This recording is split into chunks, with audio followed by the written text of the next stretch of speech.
இன்று நான் உங்களிடம் ஒரு உண்மையிலேயே கவர்ச்சிகரமான மற்றும் ஆழமான விஷயத்தை பற்றி பேச விரும்புகிறேன். அரபு உலகில் கிறிஸ்தவத்தின் வரலாற்று மற்றும் சமகால கதை சமீபத்திய ஆண்டுகளில் நற்செய்தி கிறிஸ்தவத்தின் குறிப்பிடத்தக்க வளர்ச்சியில் ஒரு சிறப்பு கவனம் செலுத்துகிறது. இது வெறும் எண்கள் அல்லது புள்ளி விவரங்களை பற்றியது அல்ல. இது மக்களின் வாழ்க்கை, ஆன்மீக பயணங்கள், வரலாற்று வேர்கள் மற்றும் பூமியின் மிகவும் ஆற்றல் மிக்க பகுதிகளில் ஒன்றின் வழியாக வீசும் மாற்றத்தின் காற்றை பற்றியது. ஆரம்பத்திலிருந்தே ஆரம்பிப்போம். ஏனென்றால் இன்று என்ன நடக்கிறது என்பதை புரிந்து கொள்ள நாம் காலத்தில் பின்னோக்கி செல்ல வேண்டும். கிறிஸ்தவம் ஐரோப்பாவிலோ அல்லது மேற்கத்திய நாடுகளிலோ தொடங்கவில்லை. அது இங்கே மத்திய கிழக்கில்தான் பிறந்தது. இயேசு பாலஸ்தீனத்தின் நிலங்களில் நடந்தார் மற்றும் ஆரம்பகால திருச்சபை எருசலேமிலிருந்து வெடித்து வெளியேறியது. முதல் சில நூற்றாண்டுகளில் கிறிஸ்தவத்தின் முக்கிய மையங்கள் செழித்தோங்கின. இப்போது துருக்கியில் உள்ள அந்தியோக்கியா, எகிப்தில் அலெக்சாண்ட்ரியா, சிரியா, ஈராக், எல்லைக்கு அருகில் எடச்சா இவை ஓரங்கட்டப்பட்ட சமூகங்கள் அல்ல. சிரியா, எகிப்து, ஈராக், லெபனான், பாலஸ்தீனம், ஜோர்டான் மற்றும் வட ஆப்பிரிக்காவின் பகுதிகள் கூட 7ஆம் நூற்றாண்டளவில் பெரும்பான்மையாக கிறிஸ்தவமாக இருந்தன. வட ஆப்பிரிக்காவைச் சேர்ந்த அகஸ்டின் போன்ற நம்ப முடியாத திருச்சபை தந்தைகளை பற்றி சிந்தியுங்கள். அல்லது முக்கிய கிறிஸ்தவ கோட்பாட்டை வடிவமைத்த இறையியல் விவாதங்கள். அவை இங்கே அரபு உலகில்தான் நடந்தன. ஆரம்பகால இஸ்லாமிய ஆட்சியாளர்களின் கீழ் கிறிஸ்தவர்கள் பெரும்பாலும் வேதத்தின் மக்களாக பாதுகாக்கப்பட்டனர். அவர்கள் தங்கள் நம்பிக்கையை வைத்திருக்கவும், தேவாலயங்களை கட்டவும், பதவிகளை வகிக்கவும் முடியும். ஆனால் அவர்கள் ஜிஸ்யா வரி செலுத்தினர் பல நூற்றாண்டுகளில். இருப்பினும் விஷயங்கள் படிப்படியாக மாறின. கலப்பு திருமணங்கள், பொருளாதார அழுத்தங்கள், சமூக ஊக்குவிப்புகள், அரசியல் விசுவாசம் மற்றும் சில நேரங்களில் துன்புறுத்தல் அல்லது கட்டாய மதமாற்றங்கள் மெதுவான வீழ்ச்சிக்கு வழிவகுத்தன. கிறிஸ்தவர்கள் பெரும்பான்மையிலிருந்து மதிக்கப்படும் சிறுபான்மையினராகச் சென்றனர். வேகமாக 20ஆம் நூற்றாண்டுக்கு வருவோம். சுமார் 1090ஆம் ஆண்டில் கிறிஸ்தவர்கள் மத்திய கிழக்கின் மக்கள் தொகையில் சுமார் 12 முதல் 13% இருந்தனர். பியூ ரிசர்ச் மற்றும் கோர்டன் கான்வெல் இறையியல் கல்லூரியின் உலக கிறிஸ்தவத்தின் நிலை 2025 போன்ற மூலங்களின் சமீபத்திய மதிப்பீடுகளின்படி அந்த எண்ணிக்கை பரந்த மத்திய கிழக்கு வட ஆப்பிரிக்கா பகுதியில் சுமார் 3 முதல் 4% குறைந்துள்ளது. 2025ஆம் ஆண்டில் மத்திய கிழக்கில் கிறிஸ்தவர்கள் ஏறத்தாழ 2 கோடி பேர் உள்ளனர். இது முஸ்லிம் மக்கள் தொகையுடன் ஒப்பிடும்போது குடிபெயர்வு, குறைந்த பிறப்பு விகிதங்கள் மற்றும் பண்டைய சமூகங்களை கடுமையாக தாக்கிய மோதல்கள் காரணமாக 1% குறைந்துள்ளது.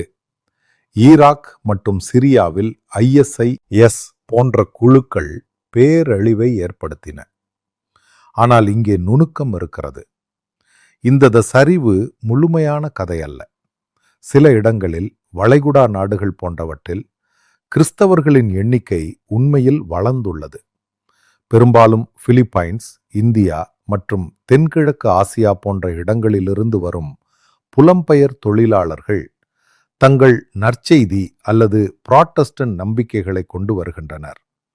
அரேபிய தீபகற்பத்தில் மட்டும் மதிப்பீடுகள் கிறிஸ்தவர்களை 20 லட்சம் முதல் 30 லட்சம் அல்லது அதற்கு மேல் வைக்கின்றன. பெரும்பாலும் வெளிநாட்டவர்கள்.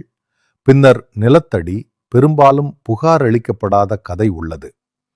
இஸ்லாத்திலிருந்து கிறிஸ்தவத்திற்கு, குறிப்பாக நற்செய்தி வடிவங்களுக்கு மத மாற்றங்கள் இப்பகுதியில் உள்ள சில பகுதிகளில் வேகம் எடுத்து வருகின்றன. இந்த விஷயத்தில் ஈரான் மிகவும் வியத்தகு உதாரணங்களில் ஒன்றாக தனித்து நிற்கிறது. 1979ஆம் ஆண்டு ஈரானிய புரட்சிக்கு பிறகு இது கடுமையான இறையாட்சி ஆட்சியை கொண்டு வந்தது. பாரிய மனச்சோர்வு ஏற்பட்டுள்ளது.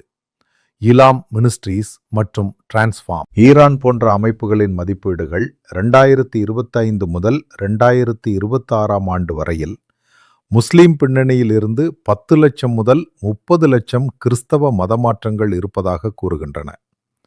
1979 ஆண்டில் அறியப்பட்ட சில 100 விசுவாசிகளில் இருந்து அதிகரித்துள்ளது சில அறிக்கைகள். வீட்டு திருச்சபைகளில் ஆண்டுக்கு 20% வளர்ச்சியை பற்றி பேசுகின்றன. இயேசுவின் கனவுகள் மற்றும் தரிசனங்கள், SAT-7 போன்ற செயற்கைக்கோள் தொலைக்காட்சி வாரந்தோறும் லட்சக்கணக்கான மக்களை சென்றடைதல் மற்றும் தணிக்கை இருந்த போதிலும் ஆன்லைன் அணுகல் ஆகியவற்றால் தூண்டப்படுகிறது. ஈரான் பெரும்பாலும் உலகளவில் வேகமாக வளர்ந்து வரும் நற்செய்தி இயக்கங்களில் ஒன்றாக அழைக்கப்படுகிறது.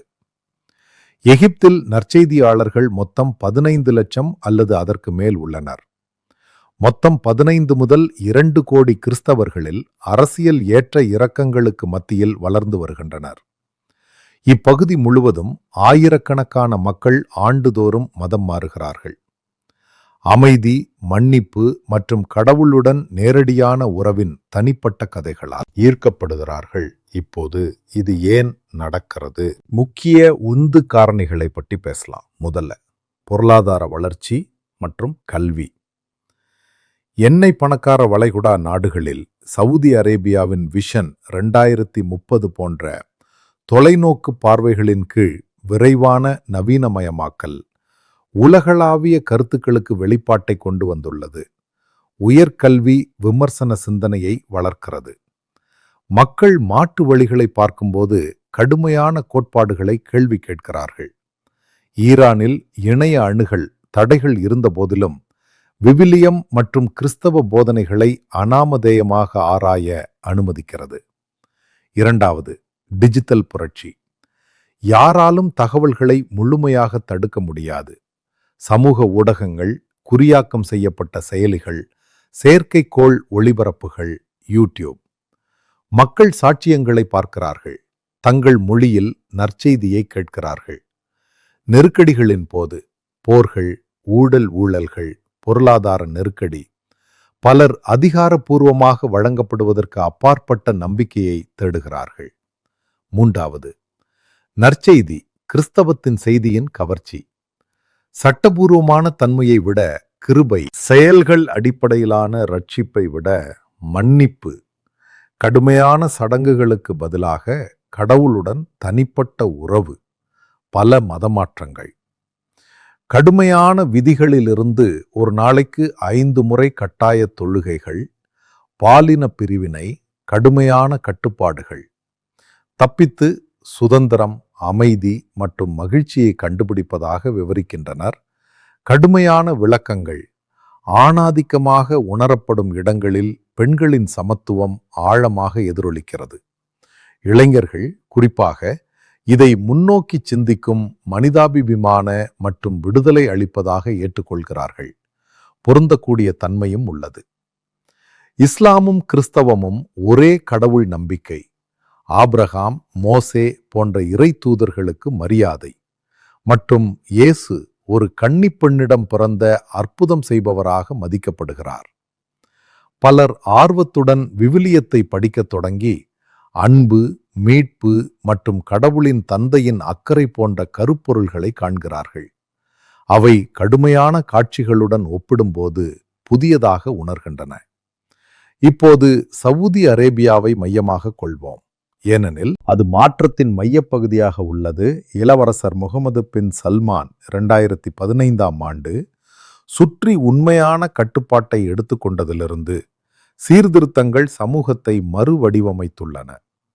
பெண்கள் 2018 ஆண்டிலிருந்து வாகனம் ஓட்ட முடியும். ஆண் பாதுகாவலர் இல்லாமல் பயணம் செய்ய முடியும். சுதந்திரமாக வேலை செய்ய முடியும். மத காவலர் அதிகாரங்கள் 2016 ஆண்டில் குறைக்கப்பட்டன. திரையரங்குகள் மீண்டும் திறக்கப்பட்டன. கச்சேரிகள் மற்றும் இசை விழாக்கள் செழித்தோங்குகின்றன. பொழுதுபோக்கு வளாகங்கள் கூட MBS மிதமான இஸ்லாத்தை ஊக்குவித்துள்ளார். தீவிரவாத மதகுருமார்களை கைது செய்தல், கடுமையான வஹாபிசத்தை அடக்குதல் மற்றும் மத மேலாதிக்கத்தை விட தேசியவாதத்தை வலியுறுத்துதல்.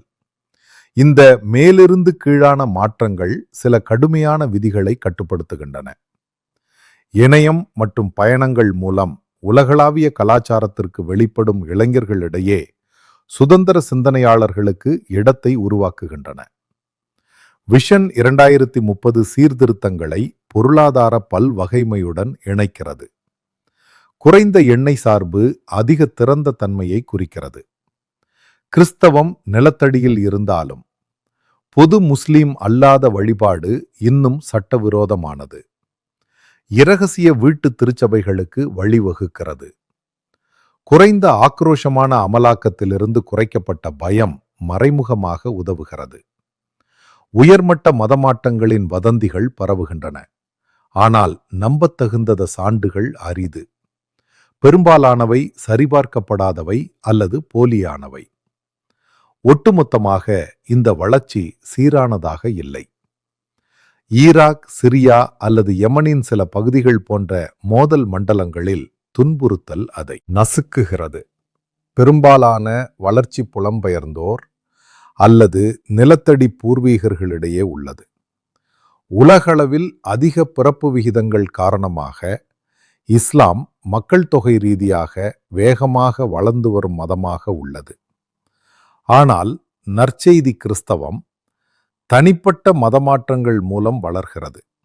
பெரும்பாலும் இப்பகுதியில் வருடத்திற்கு ஆயிரக்கணக்கானோர் எதிர்காலத்தை பார்க்கும்போது டிஜிட்டல் தொடர்பு ஆழமடைந்து சவூதி போன்ற இடங்களில் சீர்திருத்தங்கள் தொடர்வதால் இது அதிக பன்மைத்துவம் மற்றும் பல்சமய புரிதலை வளர்க்கக்கூடும். ஆனால் சவால்கள் உள்ளன. பல நாடுகளில் மதத்துறப்பு சட்டங்கள் குடும்ப நிராகரிப்பு, சிறைவாசம் அல்லது அதற்கு மேற்பட்ட ஆபத்துக்களை குறிக்கின்றன. கடும் போக்குவாதிகள் மேற்கத்தியமயமாக்கலை எதிர்க்கின்றனர். இருப்பினும் போக்கு நம்பிக்கையை சுட்டிக்காட்டுகிறது. நவீன மனச்சோர்வுக்கு மத்தியில் பண்டைய கிறிஸ்தவ வேர்களை மீண்டும் கண்டுபிடிப்பது, நண்பர்களே, இது பின்னடைவு. மாற்றம் மற்றும் ஒரு இணைக்கப்பட்ட உலகில் கருத்துகளின் சக்தியின் கதை. கிறிஸ்தவத்தின் பிறப்பிடமான அரபு உலகம் புதிய வடிவங்களில் ஒரு அமைதியான திரும்புதலை காணக்கூடும்.